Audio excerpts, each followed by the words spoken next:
Buttangari Madhava Reddy 42% reservation ఇవ్వద్దని చెప్పి కోర్టులో కేసు వేసిండు కదా అయితే ఆ కోర్టు విచారణ చేస్తుంది. విచారణ చేసిన సందర్భంలో కౌంటర్ అయ్యండి అని అంటే 4 వారాల గడువు కావాలన్నారు ప్రభుత్వం. అప్పుడు 4 వారాల గడువు కావాలని చెప్పిందా. మళ్ళీ మొన్న సాయంత్రం వచ్చింది బెంచ్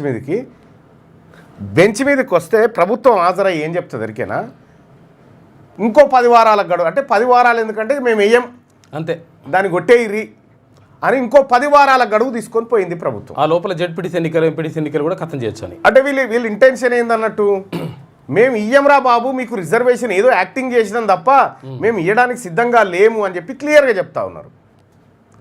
ఇది కాంగ్రెస్ పార్టీలో ఉన్నటువంటి బీసీ నాయకులారా ఇంకో ఇది కథ.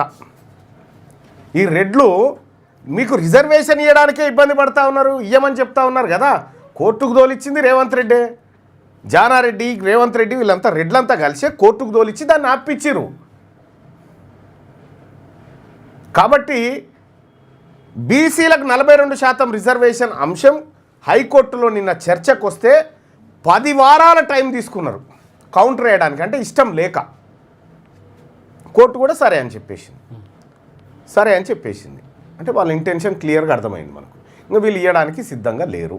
కాంగ్రెస్ పార్టీ నాయకులు ఏదో పేపర్లో చూసినా నేను, బహుశా ఈనాడా ఇందులో నువ్వు చూసినా, కాంగ్రెస్ పార్టీ నాయకులు ఏం చెప్తా ఉన్నారు చూడండి. వాళ్ళని చూస్తే నవ్వాన్నో ఏడవన్నో అర్థమవుతలేదు. కాంగ్రెస్ పార్టీ నాయకులు నిన్న గాంధీభవన్లో ఎన్నో ప్రెస్ మీట్ పెట్టినట్టు. ప్రెస్ మీట్ పెట్టి ఏమంటారంటే, విశ్వకర్మ మహిళ హత్య అమానుషం, క్రైమ్లు గిట్లుంటాయి. క్రైమ్ వార్తల కాడ మన వార్తలు వస్తూ ఉంటాయి, క్రైమ్ న్యూస్ కాడ ఎక్కడో చూసినా. వాళ్ళు ఏం చెప్తారంటే, కేంద్ర ప్రభుత్వం తీసుకొస్తున్నటువంటి కులగణనలో బీసీలను పెట్టలేదు, ఇది అన్యాయం, భారతీయ జనతా పార్టీ ఇంత చిల్లరగా ఉంటుందా ఈ పార్టీ అని చెప్పి వాళ్ళు అంటూ ఉంటే సిగ్గు అనిపిస్తూ ఉంది. మీ ప్రభుత్వమే ఇక్కడ అధికారంలో ఉండి కనీసం బీసీ రిజర్వేషన్ల మీద కౌంటర్ అయినటువంటి సిగ్గులేని కాంగ్రెస్ పార్టీ ప్రభుత్వం దగ్గర కూర్చొని మాట్లాడుతున్నారు. వీళ్ళని ఏమనాలి, మళ్ళీ వీళ్ళు బీసీలు.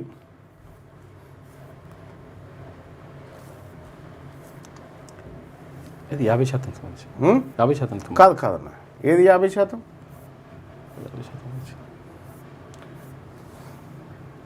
సుంకాలు విధిస్తామన్నారన్న.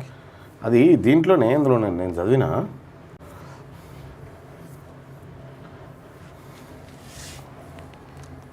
ఇగో జనగణన కులగణన గెజిట్లో బీసీలను విస్మరించారు కాంగ్రెస్ నేతలు. ఎవరెవరు ఈ నేతలు?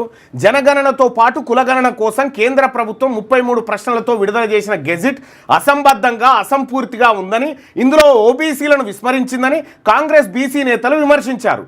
ఎస్సీ ఎస్టీ ఇతరులు అదర్స్ అని మాత్రమే ఉందని, ఓబీసీ జనరల్ అనే విభాగాన్ని కులం అనే పదాన్ని ఉద్దేశపూర్వకంగా తొలగించిందని ఆరోపించారు. పీసీసీ ప్రధాన కార్యదర్శులు కత్తి వెంకటస్వామి, రుద్ర సంతోషు, అధికార ప్రతినిధి చరణ్ కౌశిక్ యాదవ్, పీసీసీ ఓబీసీ విభాగం కన్వీనర్ కేతూరు వెంకటేష్ తదితరులు శుక్రవారం గాంధీభవన్లో విలేకరుల సమావేశంలో మాట్లాడారు. కేంద్ర ప్రభుత్వం విడుదల చేసిన గెజిట్ చూస్తే అది కులగణన కాదు, జనగణన మాత్రమే అని స్పష్టమవుతుంది. ఇతరుల విభాగంలో ఎవరెవరు వస్తారో స్పష్టత లేదని చెప్తుంది. ఫస్ట్ వీళ్ళకి స్పష్టత లేదు, స్పష్టత కాదు, వీళ్ళకి బుర్ర లేదన్నట్టు. ఎందుకు చెప్తా ఉన్నంటే, జనగణన కోసం కాదు అది విడుదల చేసిన 33 ప్రశ్నలు, హౌస్ లిస్టింగ్ కోసం చేసినటువంటి హౌస్ లిస్టింగ్ హౌస్ ఫస్ట్ ఎన్నిళ్ళు దానికోసం చేసింది. కులగణన ప్రశ్నలు వేరే ఉన్నాయి సార్లు, చూసుకోరి, మీకు కనీస అవగాహన లేదు. ఇక రెండో విషయం ఏంటంటే, మరి ఇక్కడ మీరు భారతీయ జనతా పార్టీతో మాట్లాడుతున్నారు కదా, ఇది అన్యాయం అని. మీరు చేసింది ఏంది నిన్న? మీ ప్రభుత్వం ఏం చేసింది? 42% రిజర్వేషన్ పేరుతోని ఆ అంశం హైకోర్టులో బెంచ్ మీదకి వస్తే మేము ఇప్పుడే తెలుసాం, ఇంకా 10 వారాల టైం కావాలని తీసుకుంటారా? మీరు మాట్లాడతారా? గాంధీ భవన్ లో ఉన్నటువంటి బానిసలు మీరు, సపరేట్గా మూసుకొని కూర్చున్నారు. గాంధీ భవన్ లో ఉన్న రెడ్ల బానిసలు మీరంతా. మీరు మాట్లాడాల్సింది రేవంత్ రెడ్డి గారితో, మహేష్ కుమార్ గౌడ్ గారితో మాట్లాడి ఏం సంగతి ఇంకా కౌంటర్ వేస్తలేరు దీనికి, ఈ ప్రభుత్వ వైఖరి ఏందని అడగాలి కదా. అది అడగరు కానీ ఇక ఈ ముచ్చటంతా చెప్తారు.